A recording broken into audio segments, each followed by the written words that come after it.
Traders diary में आपका स्वागत है। आपके साथ मैं हूं वरुण दुबे और कुछ ही देर में मेरे साथ आशीष चतुर्वेदी भी जुड़ने वाले हैं और हम दोनों मिलकर आपको बताने वाले हैं 20 दमदार ट्रेडिंग आइडियाज जहां पे आप कर सकेंगे भरपूर कमाई। लेकिन उसके पहले एक बार ग्लोबल इंडाइसेस देख लेते हैं कि किस तरह से ट्रेड हो रहा है। सिंगापुर निफ्टी को अगर आप देखेंगे तो आज फ्लैट ट्रेडिंग वहां पे देखने मिल रही है, कोई बहुत बड़ा मोमेंटम जो है वो नहीं देखने मिला। जबकि अगर आप देखते तो फ्राइडे के ट्रेडिंग सेशन में यूएस के मार्केट से जो संकेत थे वो काफ़ी अच्छे थे। वहाँ पे करीब 1% के आसपास की गेंस जो है वो काफ़ी हद तक देखने मिले थे। बेहतर रिबाउंड देखने मिला था।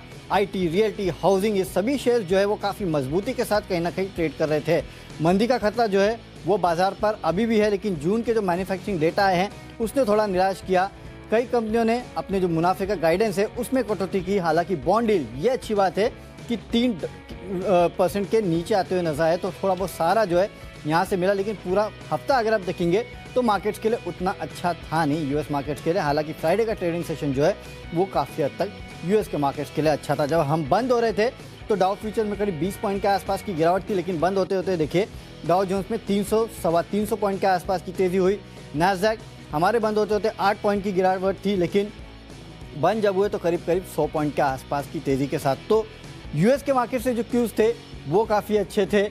इनफैक्ट जितने भी क्यूज़ थे सब अच्छे थे, लेकिन आज सुबह सुबह अगर आप देखेंगे तो सिंगापुर निफ्टी आपको थोड़े सुस्ती के संकेत दे रहा है। जाहिर सी बात है काफ़ी इंपॉर्टेंट सपोर्ट्स के आसपास हम ट्रेड कर रहे हैं और रेजिस्टेंस भी जो है वो लगातार फेस कर रहे हैं।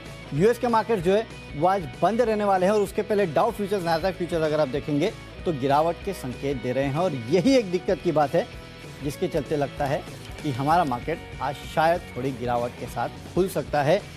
तो थोड़ी बहुत नरमी तो है। आशीष, आप कैसे देख रहे हैं क्यूज़ को? और मेरे टीम में तो 5 सेल आइडियाज़ लिए हैं, आपके कितने सेल आइडियाज़? धन्यवाद वरुण, देखिए विस्तार से आपने ग्लोबल संकेतों को समझाया। एसजीएक्स निफ्टी से फिलहाल अगर आप देखें तो कोई इंडिकेशन नहीं है, लेकिन जिस प्रकार से आप देखिए डाउ फ्यूचर्स और नास्डैक फ्यूचर्स, हालांकि आज अमेरिकन मार्केट जो है रात को बंद रहेंगे, लेकिन इससे पहले जो रुझान आ रहा है वो सही नहीं दिख रहा। आधे % के करीब की जो गिरावट है यहाँ पर आपको देखने को मिल रही है। देखिए मैं भी बिकवाली करना चाहता था लेकिन मजबूर हूँ, क्योंकि टेक्निकल तौर पर अगर आप देखें तो काफ़ी सारे स्टॉक ऐसे हैं जो रिबाउंड्स दिखा रहे हैं।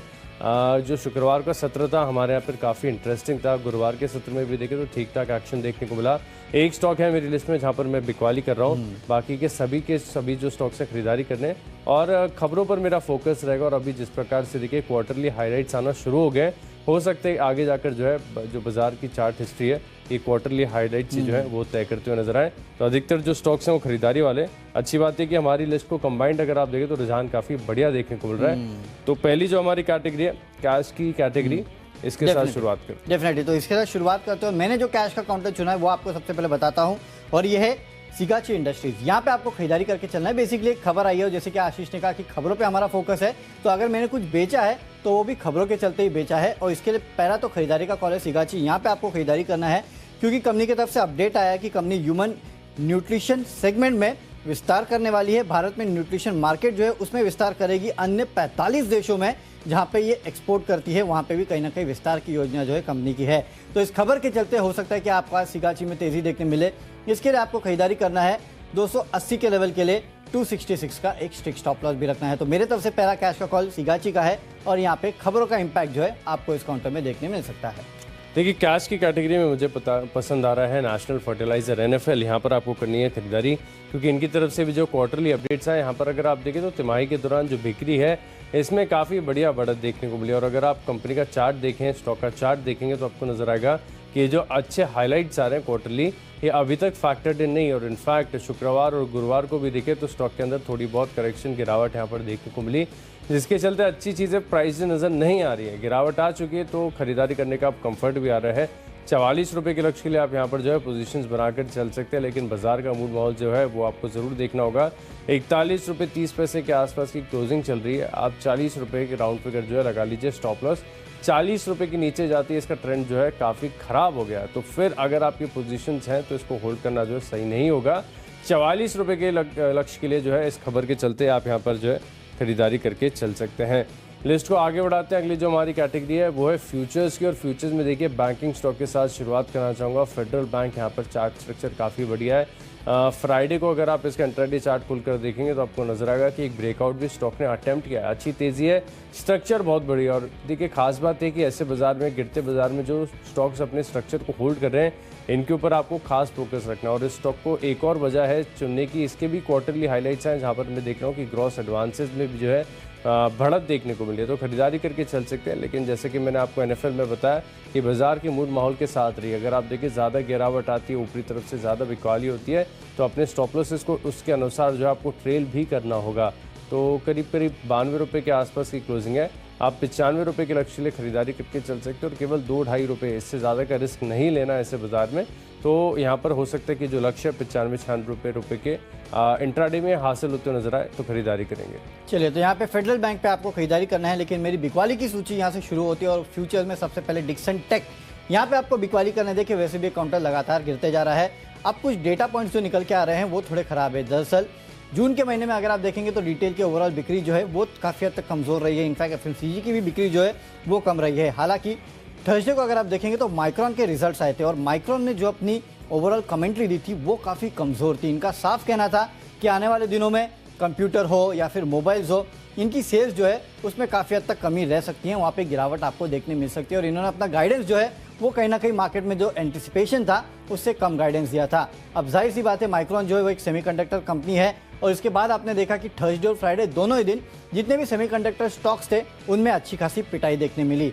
हालांकि हमारे मार्केट में भी ये होता, लेकिन फ्राइडे के ट्रेडिंग सेशन में आपको याद है जो बड़ी खबरें ऑयल एंड गैस सेक्टर के लिए आई या फिर बाकी सेक्टर्स के लिए आई, उसके चलते कहीं ना कहीं ये खबर जो है वो दब गई थी। लेकिन हाँ, इसका लॉन्ग टर्म इम्पैक्ट जो है वो शायद आपको आने वाले क्वार्टर्स में देखने मिलेगा। और जहां तक माइक्रॉन की कमेंट्री की बात है, इनका मानना है कि शायद इस साल के आखिरी क्वार्टर में या फिर अगले साल की शुरुआत में जो है वो डिमांड वापस आ सकती है। जाहिर सी बात है, जो लॉकडाउन हुए थे और लोगों ने जो वर्क फ्रॉम होम किया था उसके चलते कंप्यूटर्स हो या फिर मोबाइल्स हो या फिर सेमीकंडक्टर्स हो, उनकी डिमांड बढ़ी थी। लेकिन अब यहाँ पे सेमीकंडक्टर्स की डिमांड जो है वो थोड़ी कम हो सकती है और खासकर जो कंप्यूटर्स और मोबाइल्स की डिमांड है उसमें कमी आ सकती है। और जाहिर सी बात है, डिक्सन टेक जो है वो एसर के लिए या फिर बाकी कंपनियों के लिए कंप्यूटर्स बनाता है और आपको पता ही होगा कि मोबाइल्स के लिए काफ़ी हद तक कॉन्ट्रैक्ट मैन्युफैक्चरिंग जो है वो भी ये कंपनी करता है। तो एक बड़ा कॉन्ट्रैक्ट मैन्युफैक्चरर है ओवरऑल इलेक्ट्रॉनिक स्पेस में और इस कंपनी के लिए अगले 1-2 क्वार्टर जो है वो थोड़े दिक्कत भर रह सकते हैं। हालांकि हमारे यहाँ जब फेस्टिवल सीजन आएगा तब देखना होगा किस तरह की सेल्स देखने मिलती है, लेकिन ये क्वार्टर जो है वो तो इस कंपनी के लिए दिक्कत भरा रहने वाला है। इसके लिए आप यहाँ बिकवाली करके चल सकते हैं। 3500 के लक्ष्य के लिए 3640 का आज एक स्ट्रिक्ट स्टॉप लॉस रखना है, लेकिन यहाँ से इस कंपनी को अपने रडार पे रखिएगा। आने वाला क्वार्टर जो है इस कंपनी के लिए दिक्कत भरा हो सकता है।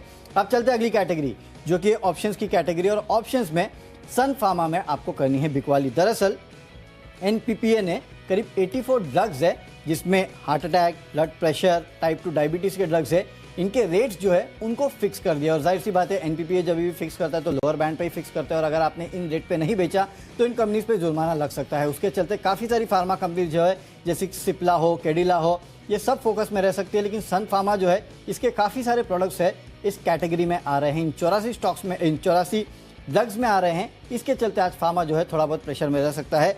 सन फार्मा में 830 का जो पुट ऑप्शन है वो आपको खरीदना है। 25 रुपये के लक्ष्य देखने मिलेंगे, 17 रुपये का एक स्ट्रिक्ट स्टॉप लॉस भी यहाँ पे रखिएगा। तो मेरे तरफ से फ्यूचर्स हो या ऑप्शंस, दोनों में बिकवाली के कॉल है। ऑप्शन में देखिए मैं भी बिकवाली कर रहा हूँ और आईटी स्टॉक्स पर लगातार फोकस बना हुआ है। पिछले 2 हफ्ते से अगर आप देखें तो जितनी भी रिपोर्ट्स आईटी स्टॉक्स पर आ रही हैं लगभग सभी में जो है टारगेट कट देखने को मिला। और आमतौर पर जब गिरते बाजार में देखें तो आईटी काफ़ी बढ़िया आपको सहारा देता है। इनफैक्ट ऐसे में जब रिकॉर्ड लो पर आपको रुपया देखने को मिले, डॉलर इंडेक्स में बढ़िया मजबूती हो, तब आईटी के लिए काफ़ी अच्छा फेवरेबल सिनारी होता है। लेकिन इस बार अगर आप देखें तो चीज़ें ठीक ठाक है लेकिन स्टॉक्स परफॉर्म कर नहीं रहे हैं। जो स्टॉक मैंने शॉर्ट के लिए चुना है वो है कोफोर्ज, जहाँ पर जो है आप शॉर्ट पोजीशंस बनाकर चल सकते हैं। आज के सत्र में भी हम देखेंगे कि ढेर सारी ब्रोकरेज हाउस की जो रिपोर्ट्स आई हैं उनमें टारगेट कट किए गए हैं। तो कोफोर्ज में क्या करेंगे आप, 3500 रुपये की जो कॉल ऑप्शन, माफ़ कीजिएगा 3500 रुपये की जो पुट ऑप्शन है यहाँ पर खरीदारी करके चल सकते हैं। और दिन के दौरान गिरावट आती है तो इस 3500 की जो पुट ऑप्शन जो फिलहाल करीब 167 के आसपास शुक्रवार को बंद हुई, इसकी वैल्यू बढ़कर 230 रुपये हो जाएगी। लेकिन सिमिलरली अगर थोड़ा सा अगेंस्ट हमारे कॉल जाता है तो आप 156 रुपये का जो है आप स्टॉप लॉस लगाकर चल सकते हैं। रिस्क एंड रिवॉर्ड के लिहाज से भी देखें तो जो ट्रेड है वो बैलेंस नज़र आ रहा है, लेकिन अच्छा ट्रेड आज के सत्र में साबित हो सकता है। कोफोर्ज जहाँ पर 3500 की जो पुट ऑप्शन है यहाँ पर आप खरीदारी करके चल सकते हैं। लिस्ट को आगे बढ़ाते हैं। अगली जो हमारी कैटेगरी है वो है टेक्नोपेक। और टेक्नोपेक के लिहाज से देखिए एक स्टॉक जिसके ऊपर मैं लगातार बैठ कर रहा हूँ, काफ़ी लंबे समय से स्टॉक मैंने आपको सजेस्ट किया हुआ है, वो है जहाँ पर आपको खरीदारी करनी है ब्लू डार्ट। इस स्टॉक के ऊपर खास फोकस रखिए क्योंकि जिस प्रकार से स्टॉक का स्ट्रक्चर देखने को मिल रहा है आप डेली चार्ट्स को देखें, वीकली को देखें, इनफैक्ट मंथली पर भी देखेंगे तो आपको स्ट्रक्चर और जो स्ट्रेंथ है वो दूर से नजर आएगी। यहाँ पर आप खरीदारी करके चल सकते हैं केवल 3 महीने का व्यू बनाकर, क्योंकि स्टॉक के अंदर क्षमता है कि अगर बाजार का मूड माहौल ठीक ठाक हो गया तो अपने जो ऑल टाइम हाई लेवल्स हैं इसको भी टेस्ट करता हुआ नजर आएगा, जो कि ज़्यादा दूर नहीं है। और उन स्तरों के आसपास आने के बाद जो है स्टॉक सबके रडार पर आएगा। लेकिन आप इसी से पहले ही स्टॉक को ब्रेकआउट नहीं, आप अक्यूमुलेशन पर खरीदारी करेंगे तो जो मुनाफा है वो बढ़िया देखने को मिलेगा। तो अभी अक्यूमुलेशन का दौर है, 3 महीने का समय दीजिए। ये 7,825 रुपये का जो ब्लू डार्ट है, आपको 9,000 रुपये के पार जाने की क्षमता है। और एक और बात है कि जितने भी ये महंगे स्टॉक हैं, भाव से महंगे लगते हैं, इनके ऊपर मेरा एक ऑलरेडी पॉजिटिव बायस रहता है। ये स्टॉक्स मुझे पसंद आते हैं, तो यहाँ पर 9,000 रुपये के लक्ष्य के लिए ब्लू डार्ट में आपको खरीदारी करनी है। चलिए, मेरे तरफ से जो टेक्निकल पिक है वो है जमुना ऑटो का। यहाँ पे आपको खरीदारी करना है। पिछले कुछ दिनों से मैं देख रहा था कि लगातार इस काउंटर में जो है वो अच्छी खासी तेजी देखने मिल रही थी। वीकली, डेली, मंथली, आप तीनों चार्ट्स निकाल के देख लीजिए, आपको समझ में आएगा कि एक बेहतरीन ब्रेकआउट जो है इस काउंटर में देखने मिल रहा है। और जैसे कि कहते हैं कि अनचार्टेड टेरिटरी, उस तरह का ब्रेकआउट जो इस कंपनी में देखने मिल रहा है और अच्छी खासी तेजी जो है यहाँ पे देखने मिल सकती है। इनफैक्ट लेवल्स निकालना थोड़ा मुश्किल है जब इस तरह से काउंटर्स चलते हैं तो, लेकिन हाँ, जब चलते हैं इस तरह के काउंटर्स तो लगातार चलते ही जाते हैं। और प्राइस वॉल्यूम एक्शन अगर आप देखेंगे तो काफ़ी बेहतरीन है। इसके चलते यहाँ पे खरीदारी कीजिएगा, आपको मिस नहीं करना है। 130 के आसपास के लेवल देखने मिलेंगे, 122 का स्टॉप लॉस रखिएगा। और अगर कभी बीच में गिर भी जाता है तो मेरे ख्याल से जिस तरह का टेक्निकल स्ट्रक्चर है, जब तक एक ब्रेकडाउन ना देखने मिले तब तक इस काउंटर में आप अपना स्टॉप लॉस जो है वो ट्रेल कीजिएगा और अपना टारगेट जो है उसको भी ऊपर तरफ पे ट्रेल कर सकते हैं और यहाँ पे लगातार खरीदारी कर सकते हैं। वैसे भी ऑटो नंबर्स जो आ रहे हैं, नो डाउट थोड़े बहुत मायूसी आपको काफ़ी सारे नंबर्स में देखने मिलेगा, लेकिन कुछ ऐसे ऑटो एंसिलरी काउंटर्स है या फिर ऑटो काउंटर्स है जहाँ पे लगातार तेज़ी बनी हुई है। उसमें से एक जमुना ऑटो है। इसके लिए आपको आज यहाँ पे खरीदारी करना है और याद रखिएगा स्टॉप लॉस टारगेट दोनों ट्रेल कीजिएगा और थोड़ा मीडियम टर्म के लिए आपको इसमें ट्रेड करना है।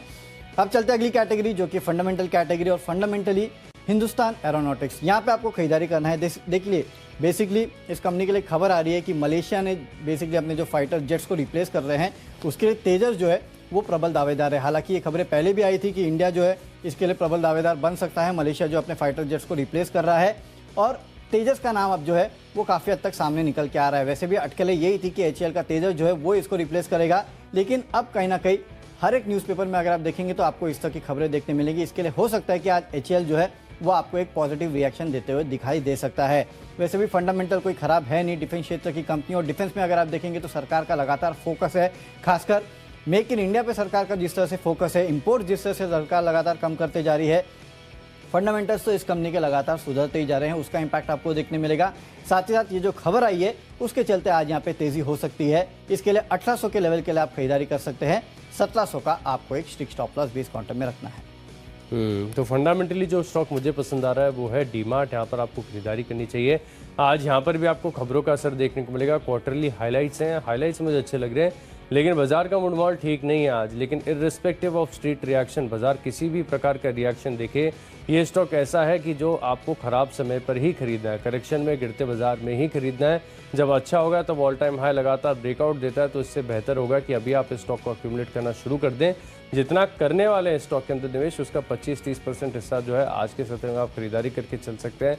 देखिए, मैं मान रहा हूँ कि स्टॉक में बहुत ही लॉन्ग टर्म जो स्टोरी है वो इंटैक्ट है, फंडामेंटल बहुत शानदार है, प्रमोटर बैकग्राउंड बहुत बढ़िया है, ग्रोथ स्टोरी काफ़ी अच्छी लगती है। तो यहाँ पर आप जो है निवेश करके चल सकते हैं। 3 महीने का समय बनाकर 3 महीने में परफॉर्म कर गया तो अपनी जो विनिंग पोजीशंस हैं इसमें ऐड करके चलेंगे, और 3 महीने में गिरता है तो एवरेजिंग आउट भी करके चल सकते हैं।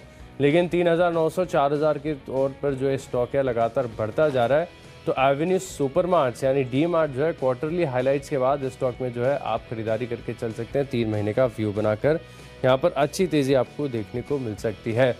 लिस्ट को आगे बढ़ाते हैं। अगली जो हमारी कैटेगरी है वो है निवेश के लिहाज से। निवेश के लिहाज से स्टॉक लगातार मुझे पसंद रहा है वो है यूनाइटेड स्पिरिट्स। यहाँ पर भी आपको खरीदारी करनी चाहिए। देखिए, बाजार में ज़रूर थोड़ी सी चिंताएं चल रही है कंजम्पशन को लेकर, लेकिन कंजम्पशन जो इस प्रकार के होते हैं इनके ऊपर ज़्यादा एक इम्पैक्ट देखने को नहीं मिलता है। इनफैक्ट एक इंटरेस्टिंग केस स्टडी भी मैं देख रहा था काफ़ी समय पहले कि 2008 के समय भी जो ग्लोबल फाइनेंशियल क्राइसिस आया था, इस समय भी जो लिकर की डिमांड है यहाँ पर आपको बिल्कुल भी सुस्ती देखने को नहीं मिली। थोड़े दिन पहले मैंने इसका कॉल हाईलाइट भी सुना था, चौथी तिमाही का जो मैनेजमेंट की तरफ से कमेंट्री, इनिशिएटिव्स और आगे जाके ब्रांडिंग प्रमोशंस के ऊपर जो खर्च होने वाला है इसका ज़रूर आपको असर देखने को मिलेगा। और पूरी तरीके से जो यूनाइटेड स्पिरिट्स का फोकस है वो प्रेस्टीज एंड अबव सेगमेंट यानी जो प्रीमियम सेगमेंट है यहाँ पर देखने को मिल रहा है। और इस सेगमेंट की खास बात यह है कि यहाँ पर मार्जिन्स काफ़ी ज़्यादा बेहतर होते हैं। पॉपुलर ब्रांड्स का जो हम जानते हैं कि उन्होंने डाइवेस्टमेंट कर दिया है, काफ़ी जो ब्रांड्स अपने जो पॉपुलर ब्रांड्स हैं इन्हें बेचा है, वहाँ पर अगर आप देखें तो थोड़ी सी मार्जिन्स पर मार लग रही थी। लेकिन अब जो फिलहाल पोर्टफोलियो बहुत मजबूत है, तो 12 महीने का समय दीजिए, यूनाइटेड स्पिरिट्स को अक्यूमुलेट करना स्टार्ट कर सकते हैं। 950,000 रुपये के पार जाने की क्षमता रखता है। निवेश के लिहाज से खरीदिए यूनाइटेड स्पिरिट्स। चलिए, निवेश करना है मेरे तरफ से होम फर्स्ट फाइनेंस पे, यहाँ पे आपको खरीदारी करना है। देखिए, अफोर्डेबल हाउसिंग सेगमेंट में ये कंपनी काम करती है और जिस तरह से आप देख रहे हैं कि रियल एस्टेट यहाँ पे लगातार जो है वो आपको सेल्स बढ़ते हुए नजर आ रही है। नो डाउट इंटरेस्ट रेट बढ़ रहे हैं और काफ़ी हद तक लोग रिसेशन की बात कर रहे हैं, लेकिन इसका कोई भी इम्पैक्ट जो है अफोर्डेबल हाउसिंग सेगमेंट में अब तक देखने मिला नहीं है। और कहीं ना कहीं ये कंपनी जो है वो इस पूरे सेगमेंट में काफ़ी अच्छा परफॉर्म करती है। इनफैक्ट पिछले कुछ दिनों से लगातार मैं काफ़ी सारी ब्रोकरेज हाउसेस की रिपोर्ट देख रहा था और सबकी सब हाईलाइट कर रही है कि इस काउंटर में आपको अलग से तेज़ी देखने मिल सकती है। इतनी सारी ब्रोकरेज हाउस एक साथ इस कंपनी पे कहीं ना कहीं अपने कवरेज जो है उसको शुरू कर रही है, तो ये एक बहुत बड़ा ट्रिगर था मेरे लिए इस काउंटर को लेने के लिए। अफोर्डेबल हाउसिंग में जैसे कि मैंने कहा कि कंपनी काम करती है और वहाँ पे डिमांड जो है काफ़ी अच्छी है। और वैसे भी अभी तक जितने बैंकिंग काउंटर्स के नंबर्स आए हैं, क्वार्टरली अपडेट आए हैं, वो काफ़ी अच्छे नज़र आ रहे हैं। उसमें कहीं से कहीं तक लोन ग्रोथ में कमी देखने नहीं मिल रही है।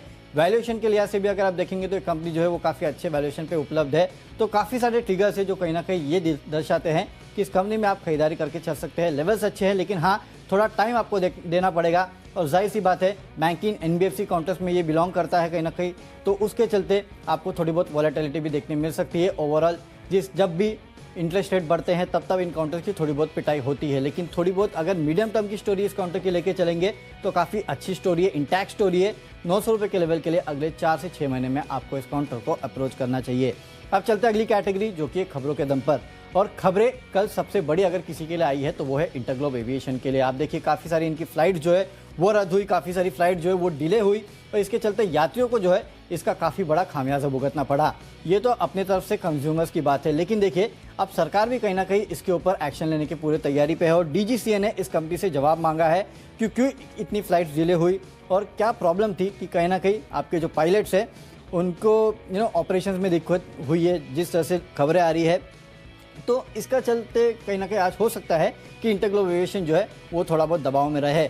सेंटिमेंटली काफ़ी नेगेटिव न्यूज़ है इस कंपनी के लिए, जिसके कारण ये काउंटर दबाव में रह सकता है। 1600 के लेवल के लिए आप यहाँ बिकवाली कर सकते हैं। 1680 यानी कि यहाँ से कुछ ज़्यादा नहीं, 20-25 पॉइंट के आसपास के ऊपर आपको स्टॉप लॉस रखना है। अगर घूम गया तो स्टॉक फिर आपको छोड़ देना है इस ट्रेड को, लेकिन मुझे लगता है कि आज सेंटिमेंटल काफ़ी बड़ा इंपैक्ट होने वाला है और हो सकता है कि स्टॉक में 1600 के भी नीचे के लेवल्स आज के इंटरडे में आपको देखने मिल सकते हैं। इसके लिए आज आपको यहाँ पे बिकवाली करना है। देखिए, खबरों के लिहाज से क्वार्टरली हाइलाइट्स पर फोकस बना हुआ है। CSB बैंक यहाँ पर देखें तो जो हाइलाइट्स आए इसके चलते मैं मान रहा हूँ कि तेज़ी देखने को मिल सकती है, लेकिन रिस्की ट्रेड है क्योंकि बाजार फिर भी देखें तो 25 अंकों की गिरावट दिखा रहा है। तो 192 के करीब की जो क्लोजिंग है, आप 189, 188 अपनी रिस्क एपेटाइट के अनुसार जो स्टॉप लॉस लगा लीजिए और बाजार अच्छा रिएक्शन देता है तो इस स्टॉक की जो वैल्यू है बढ़कर 197 रुपये हो जाएगी। तो CSB बैंक क्वार्टरली हाइलाइट्स के बाद जो है खरीदारी यहाँ पर आप करके चल सकते हैं, लेकिन स्टॉप लॉस को जो है नहीं भूलना है। तो चलिए, खबरों के लिहाज से स्टॉक्स तो हमने कर लिए डिस्कस, बची हमारी आखिरी कैटेगरी जो कि है माई चॉइस। तो यहाँ पर पहला स्टॉक है मेरी लिस्ट में मैक्रोटेक डेवलपर्स। यहाँ पर आपको करनी है खरीदारी क्योंकि चार्ट का स्ट्रक्चर बहुत बढ़िया लग रहा है। रियल्टी सेक्टर के जो स्टॉक्स हैं यहाँ पर एक स्ट्रेंथ आपको नजर आ रही थी, जिसके चलते मैं वेट कर रहा हूँ कि यहाँ पर खरीदारी करें, लेकिन जितने निचले स्तरों पर एंट्री करेंगे मुनाफा उतना बढ़िया होगा। 1135 रुपये का लक्ष्य है, 1040 रुपये का आप राउंड फिगर लगा लीजिए स्टॉप लॉस। अगला स्टॉक है मेरी लिस्ट में जो स्टॉक लगातार मुझे पसंद रहा है, करेक्शन के बाद बढ़िया अपॉर्चुनिटी नजर आ रही है, वो है लिंडे इंडिया। इस स्टॉक को मिस नहीं करना चाहिए क्योंकि डेली और वीकली दोनों चार्ट्स पर अगर आप देखें तो अच्छे करेक्शन के बाद अब रिवर्सल के जो संकेत हैं वो सामने आ रहे हैं और ऐसे में जो अगर रिवर्सल आता है तो स्टॉक फिर से 3600 4000 के पार जाने की क्षमता रखता है। लॉन्ग टर्म स्टोरी अगर आप देखें तो काफ़ी बढ़िया है। इनफैक्ट जो पैंडेमिक में जिस प्रकार की तेज़ी आई है, इसके बाद एक हल्का सा करेक्शन का मौका मिला है तो एंट्री दोबारा करके चल सकते हैं।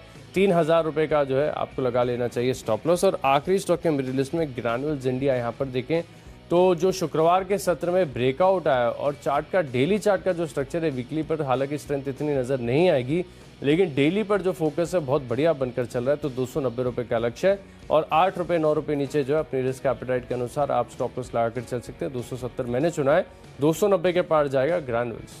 चलिए, माई चॉइस में मेरे तरफ से 2 बिकवाली 1 खरीदारी का कॉल है।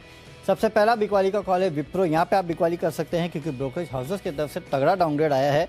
जेपी मॉर्गन ने अंडरवेट का कॉल बरकरार रखा है, लेकिन टारगेट 430 से काट के 370 का दिया है और गोल्डमैन ने भी 395 से काट के 392 कर दिया है। जो भी हो, गोल्डमैन ने टारगेट जरूर काटा है, भले 3 रुपये काटा है, लेकिन जेपी मॉर्गन की तरफ से एक बड़ा डाउनग्रेड जो है यहाँ पे आया है और अक्रॉस आईटी स्टॉक्स अगर आप देखेंगे तो आज डाउनग्रेड देखने मिला है। इसके लिए आप बिकवाली कर सकते हैं 410 के लेवल के लिए 430 का आपको एक स्ट्रिक्ट स्टॉप लॉस रखना है। अगला काउंटर है बंधन बैंक। यहाँ पे आपको बिकवाली करके चलना है। देखिए, वैसे मुझे लगता है कि आज बैंकिंग काउंटर जो है वो काफ़ी हद तक प्रेशर में रह सकते हैं। इनफैक्ट अगर आप देखेंगे तो असम में जो फ्लड आया है उसके बाद जो माइक्रो फाइनेंस को कहीं ना कहीं राहत दी गई थी उसमें देरी आ सकती है, इस तरह की खबरें भी अब आ रही है। तो इसका इम्पैक्ट जो है आपको बंधन बैंक में देखने मिल सकता है। इसके लिए यहाँ बिकवाली करके चलेगा 257 के लक्ष्य के लिए 268 का आपको एक स्टॉप लॉस जो है वो भी इस काउंटर में रखना है। लेकिन कर्नाटका बैंक में आपको करनी है खरीदारी, क्योंकि इस कंपनी के जो क्वार्टरली नंबर्स आए हैं वो थोड़े ठीक ठाक नजर आ रहे हैं। कासा रेशियो अगर आप देखेंगे तो उसमें 12.5% के आसपास की बढ़ोतरी देखने मिले कासा में, माफ कीजिएगा। और जो कोर डिपॉजिट है उसमें करीब 5.73% के आसपास की बढ़ोतरी देखने मिली है, करीब 80,570 करोड़ के आसपास आया है। ग्रॉस एडवांसेस जो है उसमें 12.5% के आसपास की बढ़ोतरी देखने मिली है, करीब 60,000 करोड़ के आसपास आया है। तो काफ़ी नंबर्स जो है वो अच्छे लग रहे हैं इस बैंक के। इसके लिए आप खरीदारी करके चल सकते हैं। 68 के लेवल के लिए 64 का आपको रखना है स्ट्रिक्ट स्टॉप लॉस। तो 2 बिकवाली और 1 खरीदारी का कॉल मेरे तरफ से माय चॉइस में है। तो खरीदारी और बिकवाली दोनों का बढ़िया बैलेंस जो है हमारी लिस्ट में आपको देखने को मिला है। लेकिन जो 20 स्टॉक्स हैं इनकी फोकस लिस्ट हो गई है तैयार, और अगर आपने कोई भी स्टॉक या कोई भी लेवल मिस कर दिया तो पहले जल्दी से देख लीजिए रिकैप। कैश का स्टॉक है मेरी लिस्ट में नेशनल फर्टिलाइजर लिमिटेड NFL, यहाँ पर खरीदारी करके चल सकते हैं। क्वार्टरली अपडेट्स आए। फेडरल बैंक है जिसका एक असर देखने को मिलेगा, और कोफोर्ज में 3500 रुपये की पुट ऑप्शन खरीदेंगे। टेक्निकली शानदार लग रहा है ब्लू डार्ट, और जो क्वार्टरली अपडेट्स आए इसके बाद खरीद सकते हैं एवेन्यू सुपरमार्ट यानी डीमार्ट। तेजी यहाँ पर देखने को मिल सकती है। निवेश के लिहाज से खरीदना यूनाइटेड स्पिरिट्स, CSB बैंक में आएगी तेजी, लोधा दिखाएगा बढ़िया ब्रेकआउट, और लेंडे इंडिया में करना है निवेश। ग्रैनुअल्स में आएगी तेजी, 290 रुपये का लक्ष्य है। इन 10 स्टॉक्स में मेरा कन्विक्शन सबसे ज़्यादा है माय चॉइस ग्रैनुअल्स इंडिया। यहाँ पर डेली चार्ट का स्ट्रक्चर मुझे बहुत शानदार नजर आ रहा है। स्टॉक में 290 रुपये के लक्ष्य के लिए करेंगे खरीदारी। कैश का काउंटर है सिगाची। यहाँ पे आपको खरीदारी करना है। जो खबर इस कंपनी के लिए आई है उसका चलते इम्पैक्ट देखने मिलेगा। 280 के लेवल के लिए खरीदारी करना है। लेकिन डिक्सन टेक में आपको करनी है बिकवाली। जिस तरह से कहीं ना कहीं ओवरऑल रिटेल सेक्टर में अगर आप देखेंगे तो सेल्स डिक्लाइन हो रही है, उसका इम्पैक्ट देखने मिलेगा। 3,500 के लेवल के लिए बिकवाली करना है। सन फार्मा में आपको 830 का पुट ऑप्शन खरीदना है, क्योंकि NPPA ने करीब 84 ड्रग की रिटेल कीमतें जो है उनको फिक्स किया है, उसका इम्पैक्ट देखने मिलेगा। 25 रुपये के लक्ष्य के लिए खरीदारी करे। 17 रुपये का स्टॉप लॉस रखना है। टेक्निकली जमुना ऑटो अच्छा लगता है। फंडामेंटली HAL का काउंटर अच्छा लगता है। 1800 के लेवल के लिए खरीदारी करना है। निवेश करना है होम फर्स्ट फाइनेंस में। अगले 4 से 6 महीनों में 900 रुपये के आसपास के लक्ष्य आपको देखने मिलेंगे। खबरें सबसे ज़्यादा अगर थी वीकेंड पे तो वो थी इंटरग्लोब एविएशन को लेके। इसके चलते आज यहाँ प्रेशर में रह सकता है। 1600 के लेवल के लिए आप कीजिएगा बिकवाली। IT काउंटर्स पे ब्रोकरेज हाउसेस की तरफ से डाउनग्रेड्स आए हैं, और विप्रो पे JP मॉर्गन और गोल्डमैन ने अपने प्राइस टारगेट काटे हैं। इसके लिए माय चॉइस में आपको विप्रो में करनी है बिकवाली। साथ ही साथ बंधन बैंक वीक लगता है, यहाँ पे भी कीजिएगा बिकवाली। लेकिन कर्नाटका बैंक जो इन्होंने अपना क्वार्टरली अपडेट दिया है वो काफ़ी ठीक ठाक नजर आता है, उसके चलते आप खरीदारी कर सकते हैं। 68 के लेवल के लिए 64 का आपको रखना है एक स्टिक स्टॉप लॉस। और आज का मेरा बेस्ट पिक है जमुना ऑटो। यहाँ पे आप खरीदारी करके चल सकते हैं। टेक्निकली अगर आप देखेंगे तो ये काउंटर काफ़ी बेहतर लगता है। डेली, वीकली और मंथली चार्ट पे अगर आप देखेंगे तो एक ब्रेकआउट जो है वो साफ देखने मिल रहा है। खरीदारी कीजिएगा। 130 के लक्ष्य के लिए 122 का आपको रखना है स्टिक स्टॉप लॉस। तो चलिए, स्टॉक्स की सूची तो हमने आपको बता दी, और कहाँ खरीदारी करना है और कहाँ बिकवाली आपको ये भी हम बता चुके हैं। लेकिन सिंगापुर निफ्टी पे एक बार नजर डाल लेते हैं और किस तरह की गिरावट वहाँ पे देखने मिल रही है। अब भी करीब 30 अंक के आसपास की गिरावट जो है वो सिंगापुर निफ्टी में देखने मिल रही है। कहीं से कहीं तक आपको यहाँ पे रिकवरी के संकेत जो है वो देखने नहीं मिल रहे हैं। ये एक दिक्कत की बात है। इसके अलावा एशियन मार्केट्स अगर आप देखेंगे तो एशियन मार्केट्स में इतना बुरा हाल नहीं है। निक्केई, शंघाई, इन सब में फिलहाल तेजी तो देखने मिल रही है। एटलीस्ट तेजी नहीं है तो उस तरह की गिरावट नहीं है। हाँ, हैंगसेंग में अगर आप देखेंगे तो करीब 1% के आसपास की गिरावट है। शंघाई, निक्केई को अगर आप देखेंगे तो करीब 0.5% के आसपास की तेजी जो है आपको 1/4 से, माफ कीजिएगा, 1/4 से 0.5% के आसपास की तेजी जो है वो आपको यहाँ पे देखने मिल रही है। लेकिन डाउ फ्यूचर्स, नैस्डैक फ्यूचर्स को देखिए, यहाँ पे साफ प्रेशर देखा जा रहा है। डाउ फ्यूचर्स करीब 200 अंक के आसपास की गिरावट दिखा रहे हैं, और नैस्डैक फ्यूचर्स जो है वहाँ करीब 100 अंक के आसपास की गिरावट देखने मिल रही है।